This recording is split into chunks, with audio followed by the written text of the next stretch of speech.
Dari kecil ya kan, gue waktu itu lihat Warren Buffett dia mendapatkan dividen dari Coca-Cola itu lebih besar dibanding semua direksinya yang bekerja seumur hidup.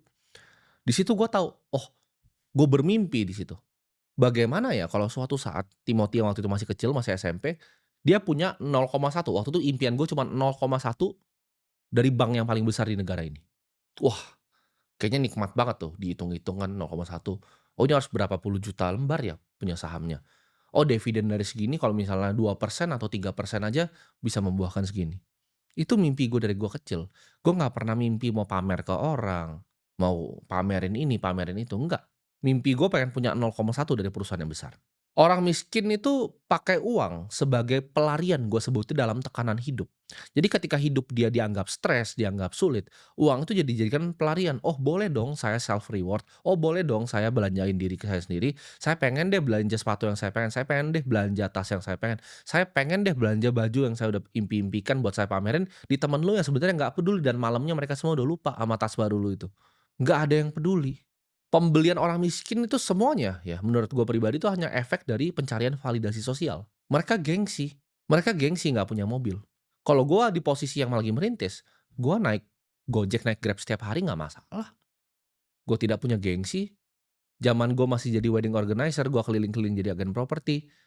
Gue naik ojek biasa-biasa aja gitu. Kalau perlu ke Jakarta, naik Transjakarta nggak masalah. Gengsi di mana? Gue ratusan juta waktu itu naik Transjakarta. Ya. Ketika gue punya uang, income gue ngomong, bukan aset, income. Gue punya pendapatan 100 juta rupiah di usia yang sangat muda, spending gue itu mungkin lebih kecil dari kalian yang UMR. Itu bukti seberapa kalian banyak gayanya. Karena dari sekian 100 juta yang gue bikin nih, 97 juta, 98 juta kalau bisa, itu gue pakai, gue tanam gitu. Di investasi, baik itu kepemilikan perusahaan, ya kan, baik itu juga Bitcoin. Gue cari aset yang langka gitu. Kalau sekarang kan udah lebih banyak ya, aset-aset gue. Self reward untuk gue pribadi itu adalah, ya tadi konsep bayar diri lu sendiri. Ketika lu punya gaji 4 juta, bisa berhasil sisihin 400 ribu atau sejuta, sejuta ini lo harus pakai nih. Untuk apa nih sejuta ini? Jangan sembarangan lu pakai cuma untuk belanja hal-hal yang nggak penting.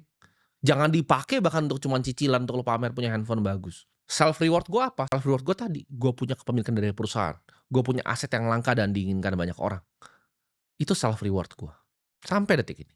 Kan kalian mungkin pikir, "Oh tapi kan lu punya banyak barang-barang mewah." Betul, orang kaya yang gua perhatikan ya, itu konsumtif, pakai hasil dari investasinya. Jadi bibitnya dia tanam, jadi pohonnya rindang, buahnya diambil dia makan. Maksudnya apa?